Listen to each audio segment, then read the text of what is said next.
Okay, good morning on this Easter Friday. I kind of had the impression that there would be many people turning up to this live event on Easter Friday.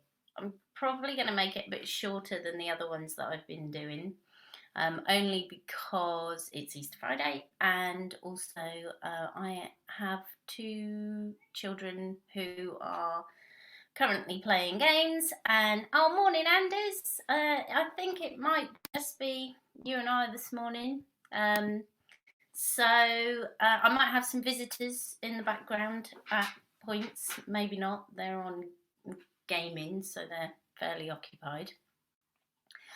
So today I was gonna look and do the Matrix like I do every morning, every Friday. And then I was going to look at why trying to suppress thoughts can often increase our suffering. Um, so if you're happy for me to show you this point of view, which is called the Matrix, then I'll just get started because it's more of a kind of experiential learning, something that I'll show you rather than explain to you. So if you're willing, that would be great. And it would be lovely. Oh, great. Thank you, Anders. So, okay, let me share my screen.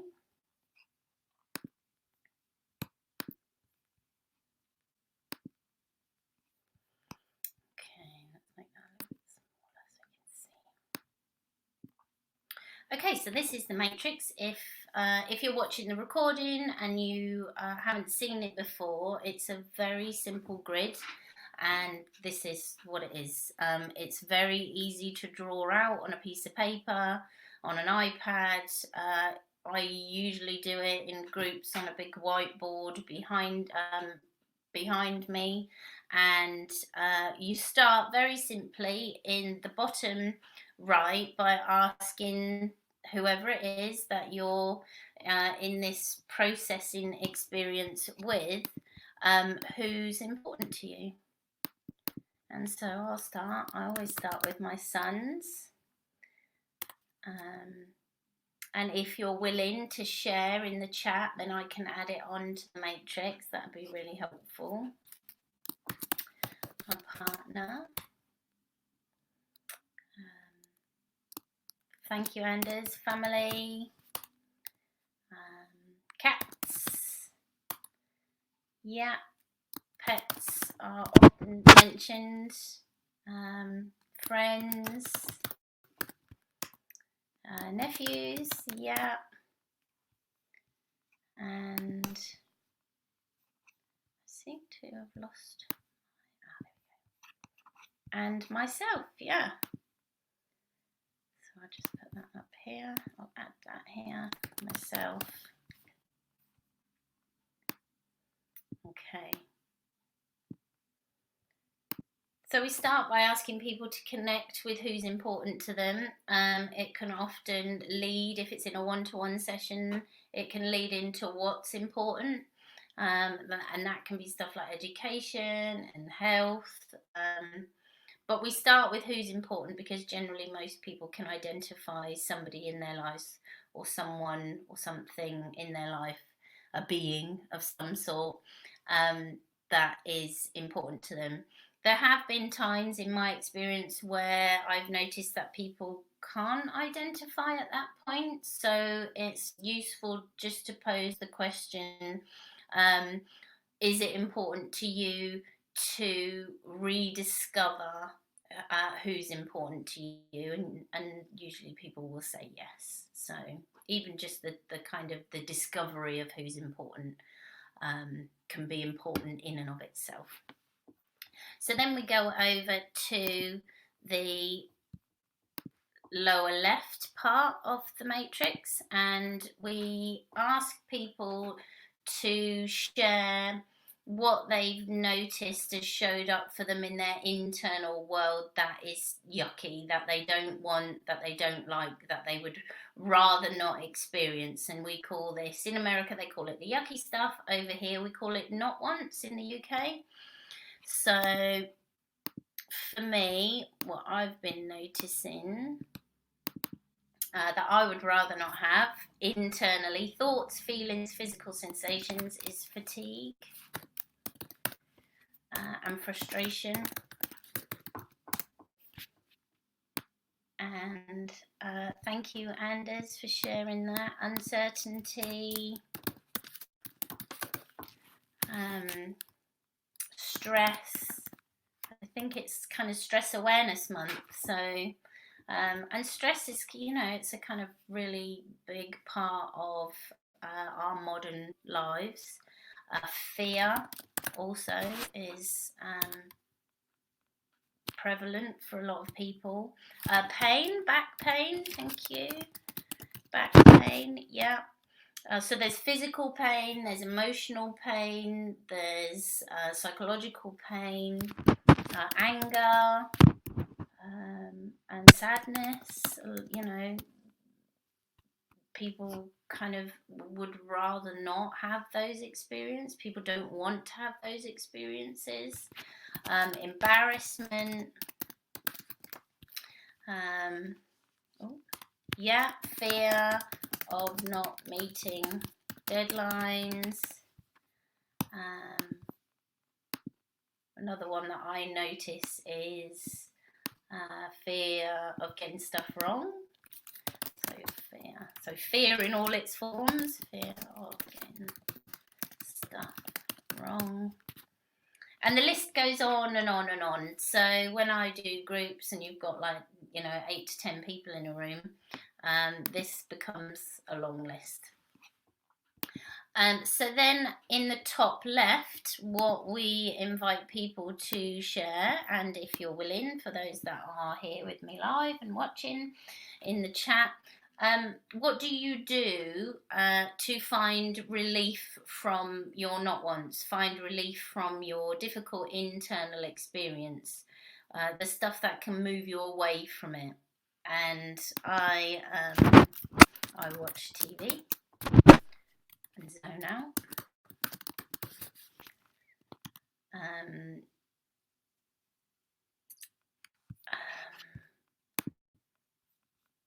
Train my body in the morning, yeah. So training body in mornings. I do meditation.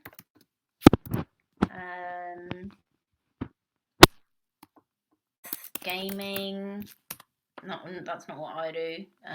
But my children would love to be able to game as soon as they get up in the morning. And then if we open it out and we think, about what kind of people do generally to find relief. If a lot of people, when they're stressed, they exercise. It's not one of my ones. Eating. Just do another list here. Yeah, thank you, Anders. So kind of play in my band. And then also, because obviously this is around recovery work and substance misuse and alcohol misuse, drinking and using drugs. And it's worth saying that those kind of behaviours are not always problematic. This is the interesting part with the matrix, is that when we do relief moves or away moves, in and of themselves, they're not bad or good. They play a function in why we do them. So we do them to find relief. And if you think about fear, we survive as a species because we have fear. We wouldn't survive if our central nervous system didn't fire up when something was threatening. So when fear shows up, then running, especially if it's dangerous, is a wise thing to do. Or if you're cold, putting an extra jumper on, is a wise thing to do. So it's not about, all behaviours, if they're relief moves, are bad, because they're not. It's about when it's discerning when they become problematic. Right, okay, so that's the skill, is knowing when something becomes unhelpful. But because we spend a lot of time not noticing until after, and we're sat in a whole load of consequences, noticing is about getting more present, noticing in the moment, and that takes practice, which is why the matrix is such a useful tool to train our minds to start noticing, oh yeah, look, I'm doing a relief move. Is it helpful? Is it not helpful? It's as simple as that. And if it's helpful, like putting a jumper on when it's cold, or turning the light on when it's dark, or fixing something that is causing a problem, like a wobbly table, for example. If you've got a 3-legged table and it needs fixing because it wobbles, and you put a piece of paper underneath it, problem solved. It's not a problem. However, sometimes, well, not sometimes, quite often, we can get caught in what we call these loops, these behavioural loops, where the thing that we're doing to try and gain some short-term relief can actually, in the long term, start to create more, not once, more suffering. Okay, so that's that side of the matrix. So we've got the away side, and then we go over to the top right, and we invite people to share what have they noticed, perhaps in the last week or so, that has moved them closer to the people that they care about, that the people that are important to them in their lives. So for me, I took my sons to the woods.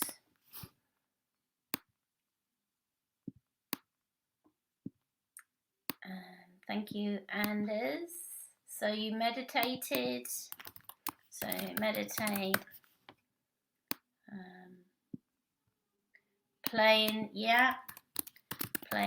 with bandmates.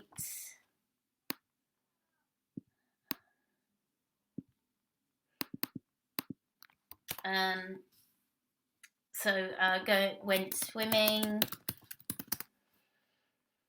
and sat with my partner and shared a meal.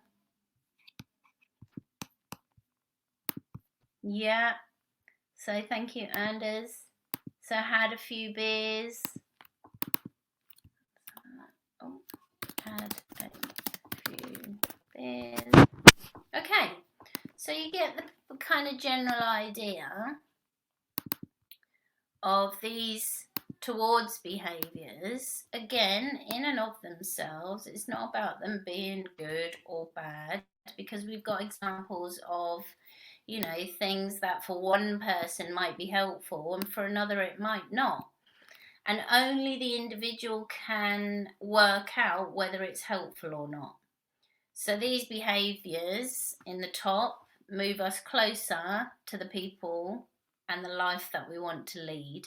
It's much harder to loop on this side, because it's about the function of the behaviour.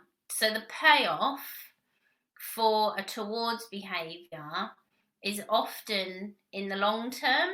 So sometimes doing towards behaviours, you're not going to see the payoff for months down the line, which is why towards behaviours can't be about the outcome.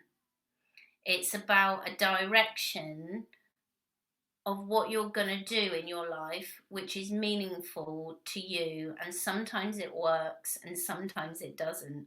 So on the towards side, there's often lots of failure, lots of making mistakes, and it's about shaping our lives, which is in line with a rich and meaningful direction. So this is why a compass metaphor is often helpful. You can kind of look at your values compass, or look at your who or what's important to you compass, and you can notice whether your behavior is moving you in the right direction or not.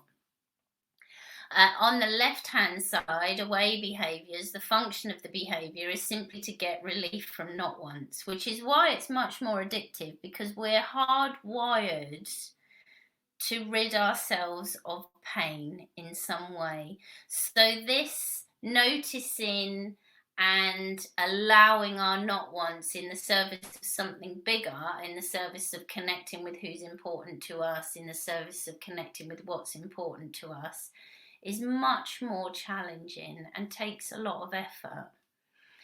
Which is why befriending, I like to call it befriending, or allowing or caring for the lower left hand side, our not wants, is really important. Self compassion, kindness towards our difficulty, is something that we can grow with practice, because a lot of this stuff is crying out for our care and attention. And if we can discern when we are wisely caring for our difficulties, it gives it room to transform. And it's in that transformation that we're able to free ourselves to do more stuff, which might bring with it fear and anxiety and frustration and stress. It's in the not wanting to feel that stuff. It's in the trying to suppress it, trying to avoid it. It gives it more power, which kind of nicely leads me on to the next activity that we're going to do. So I'm just going to stop sharing this screen. So what I'm going to invite you to do, if you're willing, is to do a thought suppression activity. And it's simple, it doesn't take long. So if you're willing, what I'd invite you to do, if you've got the space, is to spend a minute. I'll time it. I'll tell you when to open your eyes if you're happy to close your eyes. To spend a minute not thinking of a yellow mini. So whoever's live with me at the moment, I can't see, my screen's not big enough. I think it's me and Anders. Do you know what a yellow mini is? Like the car, the little cars. Great, thank you, Anders. So yeah, so in your mind, picture in your mind's eye a yellow mini. So we all know what a yellow mini is. If you've had anything kind of dramatic happen, yeah, Mini Cooper, yeah. If you've had anything dramatic happen with a yellow mini, it might be worth, picking a different car with a different colour. It doesn't really matter what it is. So yeah, in your mind's eye, picture a yellow mini. And then what I'm going to do for a minute, try very, very hard not to think of a yellow mini. So I'm going to start my timer. And if you're happy to close your eyes when I say go, try very, very hard not to think of a yellow mini. Okay, go.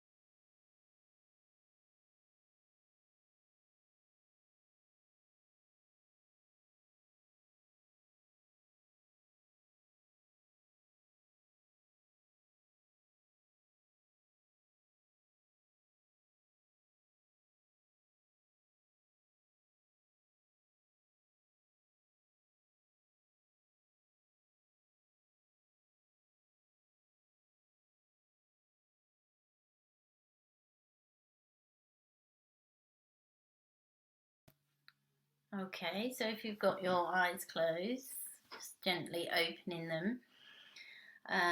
So that was a minute. How many times did you notice thinking about a yellow mini, if you can recall? A lot, yeah, a lot, yeah. So what else did you notice? Did it take a lot of effort to try not to think about a yellow mini? Oh, blue minis. So you replaced it from yellow to blue. Yellow beetles. Yeah. So thinking about all other different cars, yellow flamingos, yeah, all sorts. Okay. So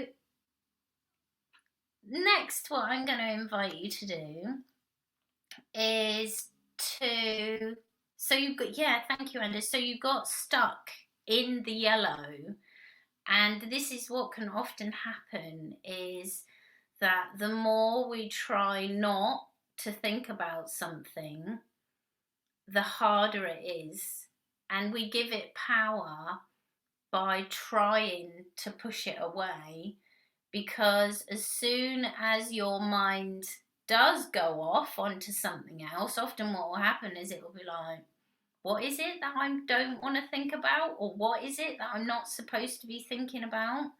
So, in and of itself, just the fact that you're trying not to means that it's kind of lurking there in the background, waiting. So yeah, so the next kind of thing that I'm going to invite you to do is to allow yourself for the next minute to think of whatever comes to mind. So that can include yellow minis, it can include blue minis, yellow beetles, yellow flamingos, whatever it is that comes to mind. Just allowing thoughts to come and go, and just see what you notice. So I'll start that minute now, and I'll let you know at the end when we finish.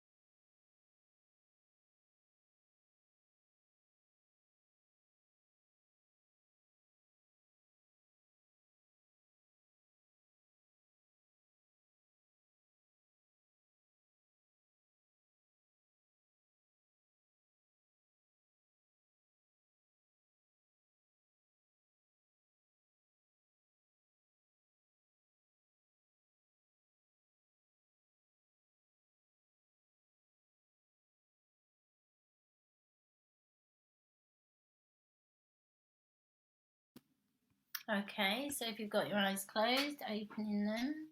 So what did you notice with allowing yourself to simply think whatever the mind threw up? Oh, okay. So your mum popped up. Yeah, your wife,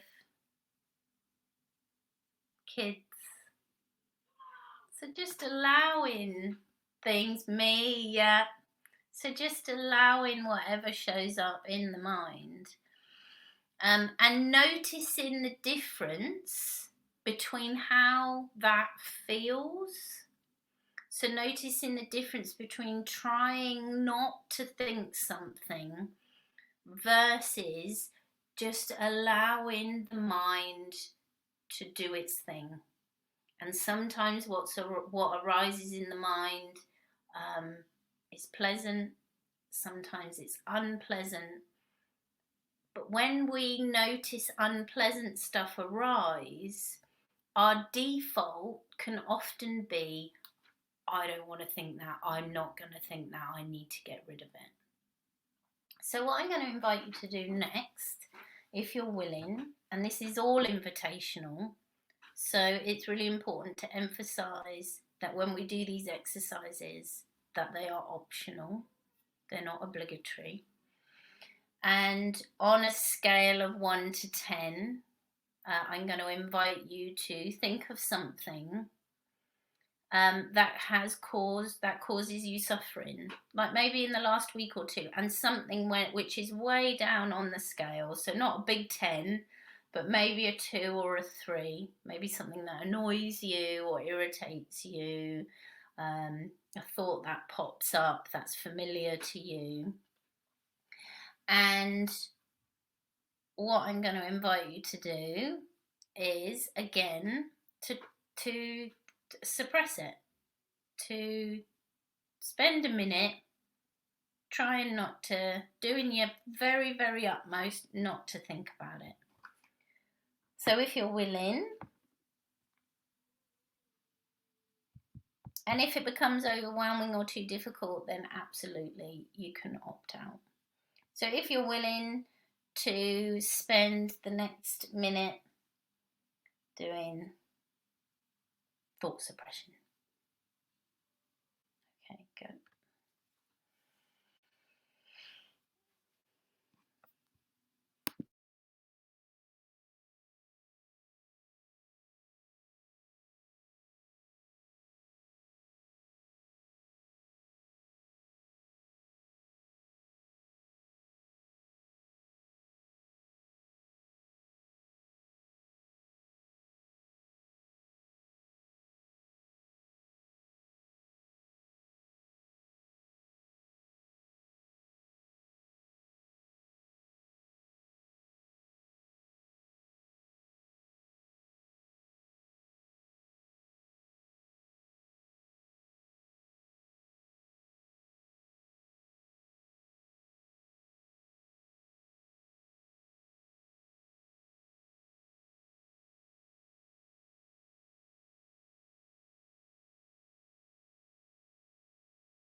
Okay.